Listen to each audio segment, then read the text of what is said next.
സ്നേഹിക്കുന്ന ഒരു വ്യക്തിക്ക്, അല്ലെ, നമ്മൾ യഥാർത്ഥത്തിൽ സ്നേഹിക്കുന്ന ഒരു വ്യക്തിക്ക് നമുക്ക് ഉള്ളതെല്ലാം കൊടുക്കുവാൻ തോന്നുകയില്ലേ? ഒരു സഹോദരൻ അല്ലെങ്കിൽ ഒരു സ്നേഹിതന് നമ്മൾക്കുള്ളതിൻ്റെ ഏറ്റവും നല്ലത് പങ്കിടാൻ പറ്റും, അല്ലേ?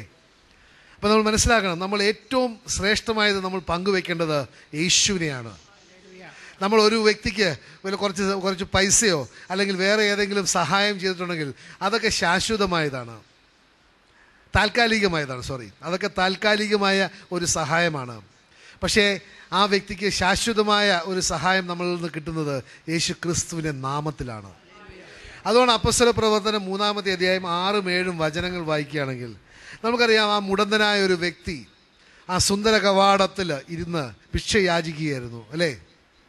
ആ വ്യക്തിക്ക് ഭിക്ഷയായിട്ട് കൊടുക്കുവാനായിട്ട് പത്രോസിനും പൗലോസിനും ഒന്നും ഉണ്ടായിരുന്നില്ല. പക്ഷെ അവർക്ക് ഒന്നുണ്ടായിരുന്നു. അവർക്ക് അതിനേക്കാൾ ശ്രേഷ്ഠമായ ഒരു കാര്യം ഉണ്ടായിരുന്നു. എന്തായിരുന്നു അത്? യേശു ക്രിസ്തുവിൻ്റെ നാമത്തിൽ. അതുകൊണ്ടാണ് അവർ പറയുന്നത്, ഞങ്ങൾക്ക് വെള്ളിയോ സ്വർണ്ണമോ നീയായിട്ട് കൈമാറുവാൻ ഞങ്ങളുടെ അടുത്ത് ഇല്ല, പക്ഷെ ഞങ്ങൾക്ക് ഒരു കാര്യമുണ്ട്, യേശു ക്രിസ്തു. ആ യേശു ക്രിസ്തുവിൻ്റെ നാമത്തിൽ നീ എഴുന്നേറ്റ് നടക്കുക എന്ന് പറഞ്ഞപ്പോൾ ആ നാമം അവിടെ പ്രവർത്തിച്ചു. ദ നെയിം ഓഫ് ജീസസ് അവിടെ പ്രവർത്തിച്ചു. അപ്പോൾ നമ്മൾ മനസ്സിലാക്കണം, യേശു ക്രിസ്തുവിൻ്റെ നാമത്തിൽ ശക്തിയുണ്ട്. ഹല്ലേലൂയ. നമ്മുടെ ജീവിതം പ്രിയപ്പെട്ടവരെ നമ്മൾ മനസ്സിലാക്കണം, the name of Jesus is the power of God. Hallelujah. The name of Jesus is the power of God. Hallelujah. Hallelujah. എന്തുകൊണ്ടാണ് അത് അത്രയധികം ശക്തിയുള്ളത്? ദൈവത്തിൻ്റെ നാമത്തിന് ഇത്രയധികം ശക്തി ഉണ്ടാകുവാൻ കാരണം എന്താണ്? കാരണം ഫിലിപ്പിയൻസ് 2:10-9-11. ആകയാൽ ദൈവം അവനെ അത്യധികം ഉയർത്തി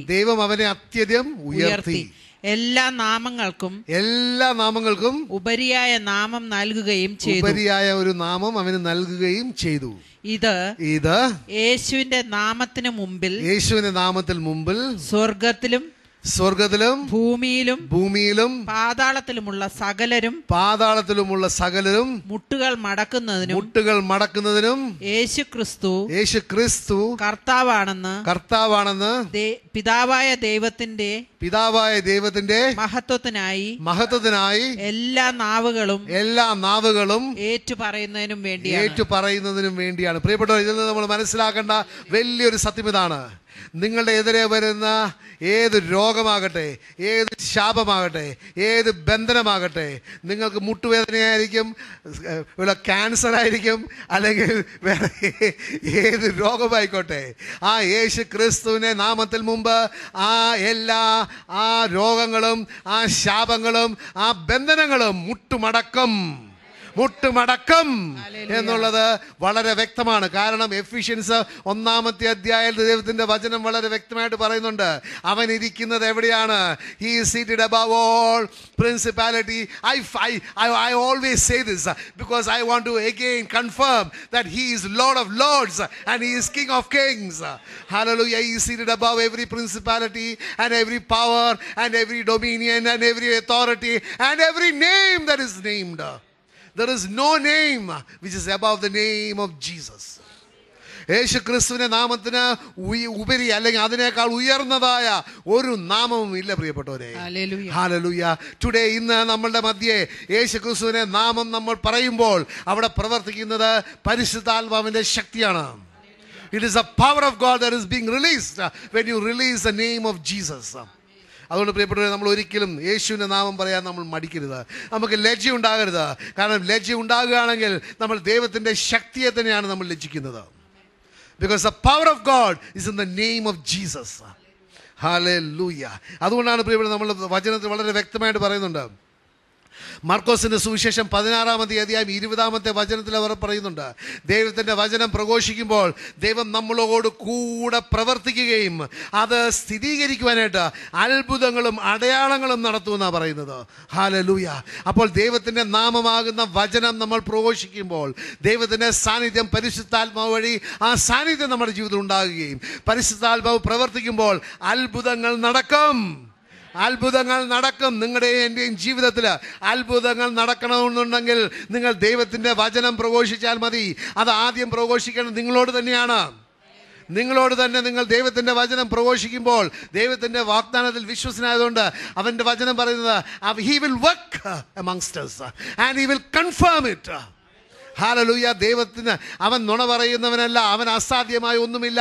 അതുകൊണ്ടാണ് ദൈവത്തിൻ്റെ വചനം പറയുന്നത്, നീ എപ്പോൾ ദൈവത്തിൻ്റെ വചനം പ്രഘോഷിക്കുന്നുവോ അവിടെ നിന്റെ കൂടെ ഞാൻ ഉള്ളത് മാത്രമല്ല, നീ പറയുന്നതെല്ലാം ഞാൻ സ്ഥിരീകരിക്കുമെന്ന്. Hallelujah. Because he is a god. Romans പറയുന്നത് പോലെ he is a god who is able to perform what he promises. അവൻ വാഗ്ദാനം ചെയ്തത് പ്രവർത്തിക്കുവാൻ കഴിവുള്ള ദൈവത്തെയാ നമ്മൾ സേവിക്കുന്നത്. ഹല്ലേലൂയ. പ്രിയപ്പെട്ടവരെ, നമ്മൾ കല്ലോ മണ്ണോ കൊണ്ടുള്ള ഒരു ദൈവത്തെ അല്ല സേവിക്കുന്നത്. നമ്മൾ സേവിക്കുന്നത് ഒരു സൃഷ്ടിയല്ല, നമ്മൾ സേവിക്കുന്നത് സൃഷ്ടാവായ ദൈവത്തെയാണ്. We are serving God almighty. Hallelujah, hallelujah. You must be so glad that you are the grace of God to serve the living God. എത്ര ആൾക്കാർ അന്ധകാരത്തിലാണ് പ്രിയപ്പെട്ടവരെ. അവർ എവിടെയാ പോകുന്നതെന്ന് അറിഞ്ഞുകൂടാ, ആരെയാ സേവിക്കുന്നതല്ല ആരാധിക്കുന്നതെന്ന് അറിഞ്ഞുകൂടാ. പക്ഷേ ദൈവം നമ്മൾക്ക് ആ കൃപയാൽ ആ ദൈവത്തെ നമ്മൾ വെളിപ്പെടുത്തി തന്നിട്ടുണ്ട്. It is by grace. നമ്മൾ നേടിയെടുത്തതോ നമ്മളുടെ യോഗ്യതയുടെ അടിസ്ഥാനത്തിലല്ല, അതിനുപരി ദൈവം കൃപയായിട്ടാണ് നമ്മൾക്ക് ദൈവത്തെ തന്നെ വെളിപ്പെടുത്തി തന്നത്. പ്രിയപ്പെട്ടവരെ, നമ്മുടെ ജീവിതകാലം മുഴുവൻ നമ്മൾ നന്ദിയുള്ളവരായിരിക്കണം. ഈ ദൈവം ഇത്രയധികമാണ് നമ്മളെ സ്നേഹിച്ചത്. നമുക്ക് വേണ്ടി തന്ന യേശു ക്രിസ്തുവുമായിട്ട് വ്യക്തിപരമായ ഒരു സ്നേഹബന്ധം ഇന്ന് പുലർത്തുവാൻ പറ്റുന്നുണ്ടെങ്കിൽ അത് ദൈവത്തിൻ്റെ കൃപ മാത്രമാണ്. ഒന്ന് പറഞ്ഞേ, ദൈവത്തിൻ്റെ കൃപയാണെന്ന്. Hallelujah, praise the Lord. അതുകൊണ്ടാണ് ഇപ്പോൾ നമ്മൾ ആ വചനത്തോട് നമ്മൾക്ക് ഒരു സ്നേഹമുണ്ടാകണം. അതുകൊണ്ട് യോഹന്നാന്റെ സുവിശേഷം 14-ാമത്തെ അധ്യായം 13-ാമത്തെ വചനം ഒന്ന് വായിക്കുക. അവിടെ പറയുന്നുണ്ട്, എൻ്റെ നാമത്തിൽ നിങ്ങൾ എന്ത് ചോദിച്ചാലും, if you ask anything in my name. അപ്പം നാമത്തിനൊരു വിലയുണ്ട് പ്രിയപ്പെട്ടവരെ. യേശുവിൻ്റെ നാമത്തിന് വിലയുള്ള ഒരു നാമമാണ്. വായിച്ചേ, നിങ്ങൾ എൻ്റെ നാമത്തിൽ ആവശ്യപ്പെടുന്നത് എന്തും പിതാവ് പുത്രനിൽ മഹത്വപ്പെടുവാൻ വേണ്ടി ഞാൻ പ്രവർത്തിക്കും. എൻ്റെ നാമത്തിൽ നിങ്ങൾ എന്നോട് എന്തെങ്കിലും ചോദിച്ചാൽ ഞാൻ അത് ചെയ്തു തരും. അപ്പോൾ ആരുടെ നാമമാണ് നമുക്ക് ആവശ്യങ്ങളുള്ളപ്പോൾ, പ്രയാസങ്ങളുള്ളപ്പോൾ, ബന്ധനങ്ങളോ, ഏത് അവസ്ഥയിൽ നിന്ന് എനിക്കൊരു മോചനം വേണമെന്നുണ്ടെങ്കിൽ ഏത് നാമമാണ് നമ്മളുടെ അതിരത്തിൽ നിന്ന് വരേണ്ടത്? ഹലോ, ഏത് നാമമാണ്? യേശു ക്രിസ്തുവിന്റെ നാമം, ഈശോ മിശിഹായുടെ നാമം. He is come to give you life and life in all its abundance. നിങ്ങളുടെ ആത്മാവിലും മനസ്സിലും ശരീരത്തിലും ഒരു പൂർണ്ണത വരുവാനാണ് യേശു ക്രിസ്തു വന്നിരിക്കുന്നത്. അല്ല, നമ്മളുടെ ആദരം കൊണ്ട് ഏറ്റു പറയേണ്ടത് വേറെ ഒരു വ്യക്തിയുടെ നാമമല്ല സഹോദര സഹോദരി. ദൈവത്തിൻ്റെ വചനം പറയുന്നത്, എൻ്റെ നാമത്തിൽ നിങ്ങൾ ചോദിക്കുമ്പോൾ പിതാവ് യേശു ക്രിസ്തുവിൽ എന്നിൽ മഹത്വപ്പെടുവാൻ വേണ്ടി അത് നിങ്ങൾക്ക് തരുമെന്നാണ് പറയുന്നത്. നിങ്ങളുടെ അന്ധകാരത്തിൽ നിന്ന് നിങ്ങൾ ഈ അത്ഭുതകരമായ പ്രകാശത്തിലേക്ക് ഒന്ന് വരൂ. ആ യേശുവാകുന്ന നിങ്ങളുടെ രക്ഷകനെ ഒന്ന് അറിയൂ പ്രിയ സഹോദര സഹോദരി. അല്ലാതെ അന്ധകാരത്തിൽ നിന്ന് മറ്റൊരു വ്യക്തിയെ, മറ്റൊരു മനുഷ്യനെയോ, ഒരു സ്ത്രീയോ, മരിച്ചുപോയ ഒരു മനുഷ്യനോ സ്ത്രീയുടെ നാമത്തിലല്ല നിങ്ങൾ പ്രാർത്ഥിക്കേണ്ടത്. നിങ്ങൾ പ്രാർത്ഥിക്കുന്നത് എന്നേക്കുമായിട്ട് ജീവിക്കുന്ന യേശു ക്രിസ്തുവിൻ്റെ നാമത്തിലാണ് നിങ്ങൾ പ്രാർത്ഥിക്കേണ്ടത്. അവനാണ് ജീവൻ്റെ ഉറവിടം. എന്ന് പറഞ്ഞേ, എൻ്റെ യേശു ജീവൻ്റെ ഉറവിടമാണെന്ന്. Hallelujah, hallelujah. He is able to do everything, my dear brother, my dear sister. അതുകൊണ്ടാണ് 2 തിമോത്തി 3-ാമത്തെ അധ്യായം 16-17 വചനങ്ങൾ പറയുന്നത്. ഇന്ന് നിങ്ങൾക്കിതൊരു ശാസനമായിട്ട് തോന്നുകയാണെങ്കിൽ അത് ദൈവത്തിൻ്റെ ഒരു പ്ലാനും പദ്ധതിയാ സഹോദര. നാം മനസ്സിലാക്കണം, നിങ്ങൾ അവസാന കാലങ്ങളായി യേശു ക്രിസ്തു ആകുന്ന മണവാളൻ മണവാട്ടിയെ തേടി വരുന്ന ദിവസങ്ങളായി. നിങ്ങൾ ഒരുങ്ങിയിട്ടുണ്ടോ? ഒരുങ്ങി നിൽക്കുകയാണോ? ഈ ചോദ്യം ഞാൻ എന്നോടും ചോദിക്കേണ്ടതാണ്. നമ്മൾ എല്ലാവരും വ്യക്തിപരമായി ഒരുങ്ങി നിൽക്കുകയാണോ മണവാളൻ്റെ വരവിന് വേണ്ടി? അതോ നമ്മൾ മണവാളൻ ഇന്നൊന്നും വരികയില്ല എന്ന് പറഞ്ഞ് അലസതയായിട്ട് നടക്കുകയാണോ? ഹല്ലേലൂയ. നമ്മൾ മനസ്സിലാക്കണം, 2 തിമോത്തി 3-ാമത്തെ അധ്യായം 16-17 വചനങ്ങൾ പറയുന്നത് എന്താണ്? ഒന്ന് വായിച്ചേ. All scripture is spirit breathed. അത് ദൈവത്തിൻ്റെ ഒരു സന്ദേശമാണ്, ദൈവത്തിൻ്റെ ഒരു ദൂതാണ് ഓരോ വ്യക്തികൾക്കും തരുന്നത്. ആ ദൈവം നമ്മളെ എത്രമാത്രം സ്നേഹിക്കുന്നുവെന്നും ആ ദൈവം നമ്മളോടുമായിട്ട് ഒരു വ്യക്തിപരമായ സ്നേഹബന്ധം പുലർത്താൻ ആഗ്രഹിക്കുന്നുവെന്നും ആ ദൈവം നമ്മളെ ഓരോരുത്തരെയും വ്യക്തിപരമായി ദൈവത്തിൻ്റെ ഭവനത്തിലെ അംഗങ്ങളാക്കുവാൻ ആഗ്രഹിക്കുന്നുവെന്നൊക്കെയുള്ള ദൂത് ആ വചനത്തിലൂടെ തരുന്നത്. അത് നമ്മൾ സ്വീകരിക്കണം. ഒന്ന് വായിക്കാം. വിശുദ്ധ ലിഖിതമെല്ലാം ദൈവനിവേശിതമാണ്. അവ പ്രബോധനത്തിനും ശാസനത്തിനും തെറ്റുതിരുത്തലിനും നീതിയിലുള്ള പരിശീലനത്തിനും ഉപകരിക്കുന്നു. ഇതുവഴി ദൈവഭക്തനായ മനുഷ്യൻ പൂർണ്ണത കൈവരിക്കുകയും എല്ലാ നല്ല പ്രവൃത്തികളും ചെയ്യുന്നതിനും പര്യാപ്തനാകുകയും ചെയ്യുന്നു. പ്രിയപ്പെട്ട, അപ്പോൾ വചനമില്ലാതെ നമുക്ക് ദൈവത്തിന്റെ പൂർണ്ണതയിലേക്ക് വരാൻ പറ്റുകയില്ല. You will be deficient, you will be lacking, you will not qualify, you will miss the mark if your life is without the word of God. അതിന് മാത്രമേ ആ നേർവഴിയിൽ എന്നെ നടത്താൻ പറ്റുകയുള്ളൂ. അതുകൊണ്ടാണ് സങ്കീർത്തനം 119, 105 പറയുന്നത്, നിന്റെ വചനം എൻ്റെ പാതയ്ക്കൊരു വിളക്കും എൻ്റെ പാതയിൽ ഒരു വെളിച്ചവുമാണ്. Your word is a lamp unto my feet and a light unto my path. പ്രിയപ്പെട്ടവരെ, നമ്മുടെ ക്രിസ്ത്യ ജീവിതത്തിൽ നമുക്ക് ആകെ ആവശ്യമുള്ളത് വചനമാണ്. പാരമ്പര്യം വേണ്ട, നിയമം വേണ്ട, ആചാരം വേണ്ട, അനുഷ്ഠാനം വേണ്ട, ഒന്നും വേണ്ട. ദൈവത്തിൻ്റെ വചനം മാത്രം മതി. കാരണം ദൈവത്തിൻ്റെ വചനമാണ് യേശു ക്രിസ്തു. വചനം പറയുന്നത്, ഞാനാണ് ജീവനും സത്യവും വഴിയും സത്യവും ജീവനും ഞാനാണ്, എന്നിലൂടെ അല്ലാതെ ആർക്കും പിതാവിലേക്ക് വരാൻ പറ്റുകയില്ല. അപ്പം ആ യേശു ആകുന്ന വചനത്തിലൂടെ വേണം പ്രിയപ്പെട്ടവരെ നമ്മുടെ ക്രിസ്ത്യ ജീവിതം നമ്മൾ മുന്നോട്ട് കൊണ്ടുപോകാൻ. പിന്നെ നമ്മൾ മനസ്സിലാക്കേണ്ട, അല്ലെ അറിയേണ്ട ഒരു സത്യം ഇതാണ്, യേശു ക്രിസ്തു ഈ ലോകത്തിലെ പരസ്യ ജീവിതകാലം യേശു ക്രിസ്തു സ്വന്തമായിട്ട് ഒന്നും ചെയ്തിട്ടില്ല. ചെയ്തതെല്ലാം പിതാവിൻ്റെ ഹിതമനുസരിച്ച് പരിശുദ്ധാത്മാവിൻ്റെ ശക്തിയാലാണ്. യേശുവിന് അഭിഷേകം ആവശ്യമുണ്ടായിരുന്നോ? ഉണ്ടായിരുന്നു, തീർച്ചയായിട്ടും ഉണ്ടായിരുന്നു. കാരണം അപ്പോസ്തല പ്രവർത്തനം 10-ാമത്തെ അധ്യായം 38-ാമത്തെ വചനം വായിക്കുകയാണെങ്കിൽ വളരെ വ്യക്തമായിട്ട് പറയുന്നുണ്ട്, അവിടെ യേശു ക്രിസ്തുവിന് ആ അഭിഷേകം ഉണ്ടായിരുന്നു എന്ന്. വായിക്കാം സിസ്റ്റർ, ആക്ട്സ് 10:38. അഭിഷേകം ഈസ് ഗോഡ്സ് പ്രസൻസ്. ദൈവത്തിന്റെ സാന്നിധ്യമാണ് ദി അനോയിന്റിംഗ് ഓഫ് ഗോഡ്. നസ്രനായ യേശുവിനെ പരിശുദ്ധാത്മാവിനാലും ശക്തിയാലും ദൈവം എങ്ങനെ അഭിഷേകം ചെയ്തു എന്നും അവൻ എപ്രകാരം നന്മ പ്രവർത്തിച്ചുകൊണ്ടും പിശാചിനാൽ പീഡിപ്പിക്കപ്പെട്ടവരെ സുഖപ്പെടുത്തിക്കൊണ്ടും ചുറ്റി സഞ്ചരിച്ചുവെന്നും നിങ്ങൾക്കറിയാം.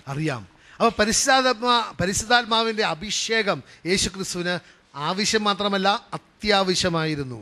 അതുകൊണ്ട് ലൂക്കായുടെ സുവിശേഷം 4-ാമത്തെ അധ്യായം 1-14 വചനങ്ങൾ വായിക്കുകയാണെങ്കിൽ അവിടെയുണ്ട്, ഈ പരസ്യ ജീവിതത്തിന് മുമ്പ് യേശുക്രിസ്തു 40 ദിവസം ഉപവസിച്ചു. അതിന് ഉപവാസത്തിലേക്ക് നയിച്ചതാരാണ്? പരിശുദ്ധാത്മാവാണ്. ഉപവാസം കഴിഞ്ഞ് ശക്തിയാൽ തിരിച്ചു വന്നത് ആര് വഴിയാണ്?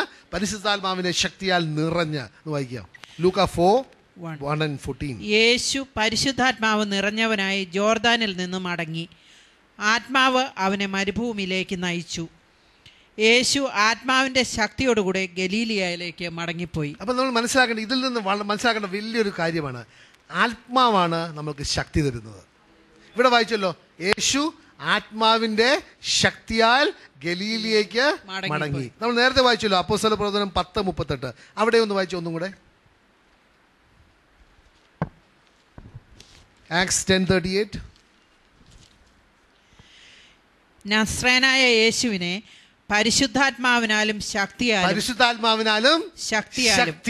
It is the same thing.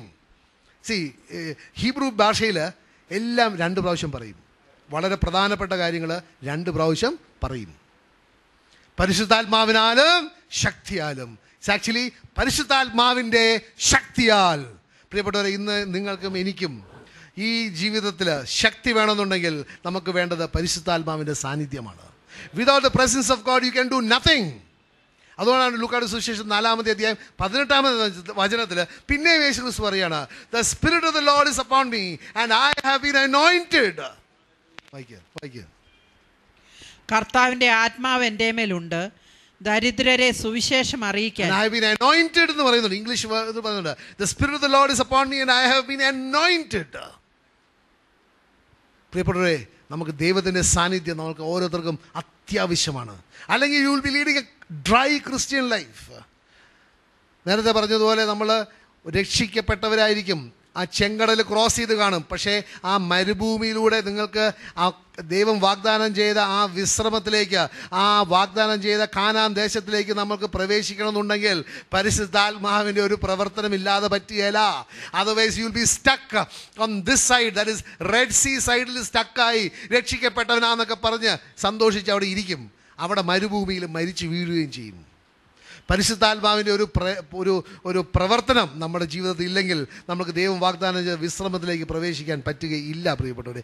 അതുകൊണ്ടാണ് മോശ പറഞ്ഞ് നിങ്ങൾ പല പ്രാവശ്യം കേട്ടതാണ്, തഴമ്പുണ്ടായി കാണും. എങ്കിലും ഒന്നും കൂടെ കേൾക്കണം. പുറപ്പാട് പുസ്തകം 33-ാമത്തെ അധ്യായം 15-ാമത്തെ വചനത്തിൽ അവിടെ പറയുന്നുണ്ട്, Lord if your presence does not go with us, do not take us up from here. കാരണം ആ മരുഭൂമിയിൽ സഞ്ചരിക്കണമെന്നുണ്ടെങ്കിൽ അവൻ്റെ സാന്നിധ്യം വേണം. അവൻ്റെ സാന്നിധ്യം ഇല്ലെങ്കിൽ അവിടെ മരിച്ചു വീഴും. അതിലും നല്ലത് എവിടെയെങ്കിലും തണലിൽ കുറച്ച് വെള്ളമുള്ളടത്ത് കുത്തിയിരിക്കുക. പക്ഷെ അവിടെ നിന്ന് ആ മരുഭൂമിയിലൂടെ എനിക്ക് സഞ്ചരിക്കണമെന്നുണ്ടെങ്കിൽ ദൈവമേ അങ്ങയുടെ സാന്നിധ്യം എൻ്റെ കൂടെ വരണമേ, അല്ലെങ്കിൽ എന്നെ ആ മരുഭൂമിയിൽ ആ OSSൻ്റെ അവിടെ നിർത്തിയാൽ മതി എന്നാണ് പറയുന്നത്. കാരണം അല്ലെങ്കിൽ മരണം തീർച്ചയാ വജി. അങ്ങ് ഞങ്ങളോടുകൂടെ വരികയില്ലെങ്കിൽ ഞങ്ങളെ ഇവിടെ നിന്ന് പറഞ്ഞയക്കരുത്. പേടിയാ. കാരണം ആ മരുഭൂമിയിലോട്ട് കയറിയാൽ മരണം ഉറപ്പ്. കാരണം എന്താണ്? പരിശുദ്ധാത്മാവിൻ്റെ സാന്നിധ്യം ഇല്ലെങ്കിൽ. പ്രിയപ്പെട്ട, ഇന്ന് നമ്മുടെ ക്രിസ്ത്യ ജീവിതത്തിലും രക്ഷിക്കപ്പെട്ടവരായിരിക്കും, വെള്ളത്തിൽ മുങ്ങിയവരായിരിക്കും. പക്ഷേ ഒരു വിജയകരമായ ക്രിസ്ത്യ ജീവിതം നയിക്കണമെന്നുണ്ടെങ്കിൽ പരിശുദ്ധാത്മാവിൻ്റെ സാന്നിധ്യം അത്യാവശ്യമാണ്. ഒന്ന് പറഞ്ഞ്, എനിക്ക് പരിശുദ്ധാത്മാവിൻ്റെ സാന്നിധ്യം അത്യാവശ്യമാണ്. ഒന്ന് ഏറ്റുപറ. Hallelujah, hallelujah. ആ ആത്മാവിൻ്റെ അഭിഷേകമില്ലാതെ നമുക്ക് മുന്നോട്ട് പോകാൻ പറ്റുകയില്ല. Don't try this walk by yourself. You need the help. ആ പരിശുദ്ധാത്മാവിനെ കയ്യെ പിടിച്ച് കൂട്ടിക്കൊണ്ടുപോകണം. We need the helper. അതാണ് ദൈവം പറഞ്ഞത്, ഞാൻ നിന്നെ അനാഥനായിട്ട് ഇടുകയില്ല, ഞാൻ നിനക്കൊരു സഹായകനെ തരും. ആ സഹായൻ്റെ ജോലി എന്നെ ഈ മരുഭൂമിയിലൂടെ അങ്ങോട്ട് അക്കരയ്ക്ക് കൊണ്ടുപോകാനാണ്, അക്കരയ്ക്ക് കടത്താനാണ്, ആ വിശ്രമത്തിലേക്ക് കടത്താനാണ്. പോകുന്ന വഴിക്ക് പ്രയാസങ്ങളും ബുദ്ധിമുട്ടുകളും പീഡനങ്ങളൊക്കെ ഉണ്ടാവും, നിരാശനാവും. പക്ഷെ അതിലൊക്കെ മറികടന്ന് റോമൻസ് 5:5 പറയുന്നത് പോലെ, but this hope does not disappoint me because of the love of God which has been poured out into my heart by the spirit of the living God. വേറെ ആർക്കും എന്നോട് ദൈവത്തിൻ്റെ സ്നേഹത്തെക്കുറിച്ച് വെളിപ്പെടുത്താൻ പറ്റിയല്ല. ഒരു പാസ്റ്റർക്കോ ആർക്കും പറ്റിയല്ല. പരിശുദ്ധാത്മാവിന് മാത്രമേ ആ ദൈവത്തിൻ്റെ സ്നേഹത്തെ വെളിപ്പെടുത്താൻ പറ്റുള്ളൂ. അങ്ങനെ എനിക്ക് ദൈവം എന്നെ സ്നേഹിക്കുന്ന ഒരു ദൈവമുണ്ട്, ഈ പ്രപഞ്ചം മുഴുവൻ സൃഷ്ടിച്ച ദൈവമാണത്, ആ ദൈവത്തിന് അസാധ്യമായി ഒന്നുമില്ല എന്നുള്ള അറിവ് എനിക്ക് കിട്ടുമ്പോൾ ഏത് പ്രയാസം വന്നാലും എനിക്ക് അത് മറികടന്ന് അങ്ങോട്ട് കിടക്കാനുള്ള ഒരു ആത്മശക്തി കിട്ടുകയാണ്, ആത്മധൈര്യം കിട്ടുകയാണ്. അപ്പോൾ നമുക്ക് ഏറ്റവും കൂടുതൽ ആവശ്യം ഇന്ന് പരിശുദ്ധാത്മാവിൻ്റെ സാന്നിധ്യമാണ്. ഹല്ലേലൂയ. അതുകൊണ്ട് നമ്മൾ മനസ്സിലാക്കണം, ആ പരിശുദ്ധാത്മാവിൻ്റെ സാന്നിധ്യം നമുക്ക് കിട്ടുന്നത് യേശുവുമായിട്ട് ഞാൻ ഒന്നാവുമ്പോഴാണ്. കാരണം എങ്ങനെയാണ്? യേശുവുമായിട്ട് ഞാൻ ഒന്നാവുമ്പോൾ ഞാൻ പിശാചിൻ്റെ അടിമത്തത്തിൽ നിന്ന് ദൈവത്തിൻ്റെ ഭവനത്തിലെ അംഗമാകുകയാണ്. Are you with me? ദൈവത്തിൻ്റെ ഭവനത്തിലെ അംഗമാകുമ്പോൾ ദൈവത്തിൻ്റെ മകനും മകളുമാകുകയാണ്, അല്ലേ? ദൈവത്തിൻ്റെ മകനും മകളും ആകുന്നവരുടെ വിശേഷം എന്താണ്? അവർ പരിശുദ്ധാത്മാവിനാൽ നയിക്കപ്പെട്ടവരാണ്. അപ്പോൾ ഞാൻ യേശുവുമായിട്ട് ഒന്നാകുമ്പോഴാണ് എനിക്ക് പരിശുദ്ധാത്മാവിൻ്റെ സാന്നിധ്യം എനിക്ക് കിട്ടുന്നത്. അപ്പോൾ എൻ്റെ ജീവിതത്തിൽ ഞാൻ നോക്കേണ്ടത് ഏറ്റവും പ്രധാനപ്പെട്ട ഒരു കാര്യം എന്താണ്? യേശു ക്രിസ്തുവിൻ്റെ കുരിശുമരണമാണ്. ആ കുരിശുമരണം വഴി എൻ്റെ പാപത്തിന് പൂർണ്ണ മോചനം കിട്ടുക മാത്രമല്ല, എനിക്ക് ദൈവത്തിൻ്റെ ഒരു മകനും മകളും ആകാനുള്ള ഒരു അവകാശം എന്നാണ് പറയുന്നത്, കഴിവല്ല, അവകാശം.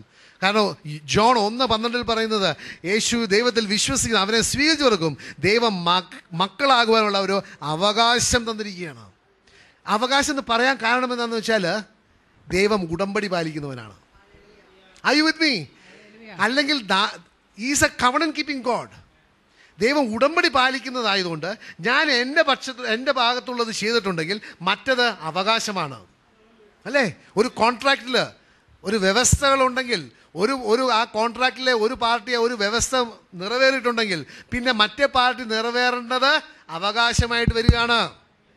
Today my dear brother, my dear sister, we are serving a covenant keeping God. അപ്പോൾ നമ്മളുടെ യേശു ക്രിസ്തുവിനെ ഞാൻ അറിയുമ്പോൾ, യേശു ക്രിസ്തുവിനെ ഞാൻ അറിയേണ്ടത് അത്ഭുതങ്ങൾ പ്രവർത്തിച്ച ഒരു വ്യക്തിയായിട്ട് തീർച്ചയായിട്ടും വേണം. പക്ഷേ അതിനേക്കാൾ ഉപരി യേശു ക്രിസ്തുവിനെ ഞാൻ അറിയേണ്ടത് ഏറ്റവും പ്രധാനപ്പെട്ട ഒരു പ്രവൃത്തി യേശു ക്രിസ്തു ചെയ്തത് 5 അപ്പം 2 മീനും കൊണ്ട് 5000 പേരെ ഭക്ഷണം കൊടുത്തതിനേക്കാൾ കൂടുതൽ, അല്ലെങ്കിൽ കുഷ്ഠരോഗിക്ക് സൗഖ്യം കൊടുത്തതിനേക്കാൾ കൂടുതൽ, അല്ലെങ്കിൽ മുടന്തൻ നടന്നതിനേക്കാൾ കൂടുതൽ, അല്ലെങ്കിൽ കുരുടൻ കണ്ടതിനേക്കാൾ കൂടുതൽ, അല്ലെങ്കിൽ ചെവിടൻ കേട്ടതിനേക്കാൾ കൂടുതൽ ഞാൻ അറിയേണ്ട ഒരു വിശേഷമുണ്ട്. അതെന്താണ്? യേശു ക്രിസ്തു എനിക്കും നിങ്ങൾക്കും വേണ്ടി ആ കുരിശയിൽ മരിച്ചതിനെക്കുറിച്ച്. കാരണം ദൈവത്തിൻ്റെ വചനം വളരെ വ്യക്തമായിട്ട് പറയുന്നുണ്ട്, ദൈവപുത്രൻ പ്രത്യക്ഷപ്പെട്ടത് പിശാചിൻ്റെ പ്രവൃത്തിയെ നശിപ്പിക്കുവാൻ വേണ്ടിയാണ്. ആ നശിപ്പിച്ചത് ആ കുരിശേലാണ്. So that is the most important thing. That is the gospel. അതുകൊണ്ടാണ് 1 കൊരിന്ത്യൻസ് 15 അധ്യായം 1 മുതൽ 4 വരെ വചനങ്ങൾ വായിച്ചാൽ പൗലോസ് അപ്പോസ്തലൻ അവിടെ പറയുന്നുണ്ട് ആ കുരിശ് മരണത്തെക്കുറിച്ച്. ആ ശക്തി ആ കുരിശ് മരണത്തിലൂടെയും ആ ഉത്ഥാനത്തിലൂടെയും കൂടെയാണ്. ഒന്ന് വായിക്കോ. 1 കൊരിന്ത്യൻസ് 15:1-4. സഹോദരരെ, നിങ്ങൾ സ്വീകരിച്ചതും നിങ്ങളുടെ അടിസ്ഥാനമായി നിലകൊള്ളുന്നതും നിങ്ങൾക്ക് രക്ഷ പ്രദാനം ചെയ്തതുമായ സുവിശേഷം ഞാൻ എപ്രകാരമാണ് നിങ്ങളോട് പ്രസംഗിച്ചതെന്ന് ഇനി നിങ്ങളെ അനുസ്മരിപ്പിക്കാം. അതനുസരിച്ച് നിങ്ങൾ അചഞ്ചലരായി അതിൽ നിലനിന്നാൽ നിങ്ങളുടെ വിശ്വാസം വ്യർത്ഥമാവുകയില്ല. എനിക്ക് ലഭിച്ചത് സർവപ്രധാനമായി കരുതി ഞാൻ നിങ്ങൾക്ക് ഏൽപ്പിച്ചു തന്നു. വിശുദ്ധ ലിഖിതങ്ങളിൽ പറഞ്ഞിട്ടുള്ളതുപോലെ ഏറ്റവും പ്രധാനപ്പെട്ട കാര്യമാണ് നിങ്ങളെ ഏൽപ്പിച്ചു കഴിഞ്ഞു എന്ന് പറയുകയാണ്. പിന്നെ നിങ്ങളെ ഒന്ന് അനുസ്മരിപ്പിക്കുകയാണ്. എന്താണത്? ക്രിസ്തു നമ്മുടെ പാപങ്ങൾക്ക് വേണ്ടി മരിക്കുകയും നമ്മളുടെ പാപങ്ങൾക്ക് വേണ്ടി മരിക്കുകയും സംസ്കരിക്കപ്പെടുകയും എഴുതപ്പെട്ടിരിക്കുന്നത് പോലെ 3-ാം നാൾ ഉയർപ്പിക്കപ്പെടുകയും ചെയ്തു. That is the most എന്നാ പറയുന്നത്, the center of the gospel. Hallelujah. The death of Jesus Christ, his burial and his resurrection is the center of the gospel. Hallelujah. അതുകൊണ്ടാണ് പൗലോസ് അപ്പോസ്തലൻ പറഞ്ഞത്, to know him and the power of his resurrection. He was willing to give up everything. പ്രിയപ്പെട്ടവരെ, അതുകൊണ്ടാണ് again പൗലോസ് അപ്പോസ്തലൻ പറയുന്നത് 1 Corinthians 1-ാമത്തെ വചനത്തിൽ അവിടെ പറയുന്നുണ്ട്, പലപ്പോഴും we get sidetracked. നമ്മളുടെ ക്രിസ്ത്യ ജീവിതത്തിൽ we get sidetracked into എന്നാ പറയുന്നത്, ഈ ചില ഐ ഡോണ്ട് നോ കറക്റ്റായിട്ട് പറയും സൈഡ് ഓരോ കാര്യങ്ങൾ ഉണ്ടല്ലോ. നമ്മൾ ആ മെയിൻ ഒരു കാര്യം വിട്ടുപോയിട്ട് we concentrate on lot of എന്നാ സൈഡ് ഷോസ് എന്ന് പറയാം. Side shows. I hope you understand the right spirit. നമ്മുടെ ക്രിസ്ത്യൻ ലൈഫിൽ നമ്മൾ അറിയേണ്ടതും നമ്മൾ സ്വീകരിക്കേണ്ടതും നമ്മൾ മുറുകെ പിടിക്കേണ്ട കാര്യങ്ങളെക്കുറിച്ച് ചിലപ്പോൾ ആ മെയിനായിട്ടുള്ളത് മറന്നുപോയിട്ട് we are seeking things around. ഒന്ന് വായിച്ച് പൗലോസ് അപ്പോസ്തലൻ വളരെ വ്യക്തമായിട്ട് പറയുകയാണ്. പൗലോസ് അപ്പോസ്തലൻ ഇത് ശ്രദ്ധിച്ച് കേൾക്കണം. ഒന്നിനെയും കുറ്റപ്പെടുത്തുകയോ കുറവാക്കുകയല്ല, അതിനുപരി ഏറ്റവും ശ്രേഷ്ഠമായതിനെ ഉയർത്തുകയാണ്, അല്ലാതെ മറ്റൊരു ചവിട്ടിത്താക്കുകയല്ല. Please understand. പലപ്പോഴും നമ്മൾ യേശുവിനെ ഉയർത്തുന്നതിന് പകരം മറ്റുള്ളവരൊക്കെ ചവിട്ടിത്താക്കുക. ഇത് ഒന്ന് വായിക്കും സിസ്റ്റർ. ക്രിസ്തു എന്നെ അയച്ചത് സ്നാനം നൽകുവാനല്ല. സ്നാനം മോശമാണോ? സ്നാനം ദൈവം കൽപ്പിക്കുന്നതാണോ? അതെ. പക്ഷെ പൗലോസ് അപ്പോസ്തലൻ പറയുന്നത് വായിച്ച് കേൾക്കുക, സുവിശേഷം പ്രസംഗിക്കാനാണ്. എന്നാൽ വാഗ്വിലാസത്തോടെ അല്ല, ആയിരുന്നെങ്കിൽ ക്രിസ്തുവിന്റെ കുരിശ് വ്യർത്ഥമാകുമായിരുന്നു. Hallelujah. He has humbled himself and said, the only purpose that God has sent me is to preach the gospel. സ്നാനം വചനത്തിൽ പറയുന്നതാണ്. പക്ഷെ അതിനേക്കാൾ ശ്രേഷ്ഠമായ ഒരു കാര്യം ഞാൻ സംസാരിക്കാൻ ആഗ്രഹിക്കുന്നു, കുരിശ് മരണം. അതുകൊണ്ടാണ് പിന്നെയും 1 കൊരിന്ത്യൻസ് 2-ാമത്തെ അധ്യായം 2-ാമത്തെ വചനം പിന്നെയും പറയുന്നുണ്ട്. You must understand, Paul was focused. Paulose അപ്പോസ്തലൻ വളരെ ഫോക്കസ്ഡ് ആയിരുന്നു. അവൻ്റെ വിളിയെക്കുറിച്ചും ദൈവം അവനിൽ നിന്ന് ആഗ്രഹിക്കുന്ന പ്രവൃത്തിയെക്കുറിച്ചും വളരെ ഫോക്കസ്ഡ് ആയിരുന്നു. വായിക്കുക. നിങ്ങളുടെ ഇടയിലായിരുന്നപ്പോൾ യേശുക്രിസ്തുവിനെ കുറിച്ചല്ലാതെ അതും ക്രൂശിതനായവനെ കുറിച്ചല്ലാതെ മറ്റൊന്നിനെ കുറിച്ചും അറിയേണ്ടതില്ലെന്ന് ഞാൻ തീരുമാനിച്ചു. അപ്പോൾ പൗലോസ് അപ്പോസ്തലൻ നിങ്ങളോട് വന്നിട്ട് എന്തെങ്കിലും സംസാരിക്കാനുണ്ടെങ്കിൽ അത് ഒരേ കാര്യം, യേശു ക്രിസ്തുവിനെ കുറിച്ച് മാത്രം. പ്രിയപ്പെട്ട പലയിടങ്ങളിലും ദൈവത്തിൻ്റെ വചനം പ്രഘോഷിക്കാൻ പോകുമ്പോൾ അവർക്കുള്ള വലിയൊരു വിമർശനമാണ്, അല്ലെങ്കിൽ ഒരു കംപ്ലൈൻ്റാണ്, നിങ്ങൾ വേറെ ആരെക്കുറിച്ചും സംസാരിക്കുന്നില്ലല്ലോ, നിങ്ങൾ മറ്റു നല്ല വ്യക്തികളുണ്ടല്ലോ, ഞാൻ പേരെടുത്ത് പറയുന്നില്ല, പറയാം, നിങ്ങൾ പുണ്യാളന്മാരെ കുറിച്ച് പറയുന്നില്ലല്ലോ, നിങ്ങൾ കന്യാമറിയത്തെക്കുറിച്ച് പറയുന്നില്ലല്ലോ, നിങ്ങൾ ഔസേ പിതാവിനെ കുറിച്ച് പറയുന്നില്ലല്ലോ, നിങ്ങൾ അന്തോണിയോസ് പുണ്യാളനെ കുറിച്ച് പറയുന്നില്ലല്ലോ, നിങ്ങൾ ജൂദാസിനെ കുറിച്ച് പറയുന്നില്ലല്ലോ, പുണ്യാളൻ കേട്ടോ, മറ്റേ ആളല്ല, യുവാസ്ലിഹയെ കുറിച്ച് പറയുന്നില്ലല്ലോ. അങ്ങനെ എന്തുകൊണ്ടാണ് നിങ്ങൾ മറ്റു വിശുദ്ധന്മാരെ കുറിച്ച് പറയാത്തത്? പ്രിയപ്പെട്ടവരെ, നിങ്ങൾക്ക് പറയുവാൻ പറ്റണം. അവരെക്കുറിച്ച് പറയാത്തതിൻ്റെ കാരണം പൗലോസ് അപ്പോസ്തലൻ യേശു ക്രിസ്തുവുമായിട്ട് വ്യക്തിപരമായ ഒരു സ്നേഹബന്ധമുണ്ടായിരുന്ന ഏറ്റവും ശ്രേഷ്ഠമായ ഒരു അപ്പോസ്തലൻ പറയുകയായിരുന്നു, I did not want to know anything among you except Jesus Christ and him crucified. പൗലോസ് അപ്പോസ്തലന് ആ ശിശുവായ യേശു ക്രിസ്തുവിനെ കുറിച്ച് പറയണ്ടായിരുന്നു. ആശാരി തച്ചനായിട്ട് ജോലി ചെയ്തതിനെ കുറിച്ച് പറയാനില്ലായിരുന്നു. But he had one thing to say about the crucified Christ.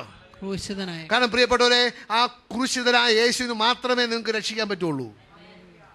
അവൻ നിങ്ങൾക്ക് രക്ഷ നേടിയത് ആ കുരിശേലാണ്. നിങ്ങളുടെ രക്ഷ നിങ്ങളുടെ ജീവിതത്തിൽ ഏറ്റവും പ്രധാനപ്പെട്ട കാര്യമാണെങ്കിൽ ആ പ്രധാനപ്പെട്ട കാര്യത്തെ വേണം നിങ്ങളെ നോക്കാനായിട്ട്. അതുകൊണ്ടാണ് ദൈവത്തിന്റെ വചനം ഹീബ്രൂസിൽ പറയുന്നത്, looking unto Jesus the author and the finisher of my faith. Yesu ക്രിസ്തുവിനെ വേണം നമ്മൾ കാണുവാൻ പ്രിയപ്പെട്ടവരെ. അല്ലാതെ ഡോണ്ട് ഗെറ്റ് സൈഡ് ട്രാക്ട്. മറ്റു ഇതിൽ ഡിസ്ട്രാക്ഷൻസിലോട്ട് പോകരുത്. ഡിസ്ട്രാക്ഷൻസ് ചീത്തയാണെന്ന് ഞാൻ പറയുന്നില്ല, പക്ഷേ അത് നിങ്ങളെ രക്ഷിക്കുകയില്ല. ഹലോ, നിങ്ങൾ സ്നാനപ്പെട്ട് കാണും, നിങ്ങൾ വെള്ളത്തിൽ മുങ്ങി കാണും, പക്ഷെ ആ വെള്ളത്തിൽ മുങ്ങിയത് കൊണ്ടൊന്നും രക്ഷ പ്രാപിക്കുകയില്ല. അത് അനുസരണമാണ്, ദൈവത്തിൻ്റെ വചനത്തിന് അനുസരണമാണ്. പക്ഷേ രക്ഷിക്കുന്നത് യേശു ക്രിസ്തുവിൻ്റെ രക്തം, ആ കുരിശേല്. അതല്ലാതെ ഒന്നിനും നിങ്ങളെ രക്ഷിക്കാൻ പറ്റുകയില്ല. ഈ സത്യം മനസ്സിലാക്കുക.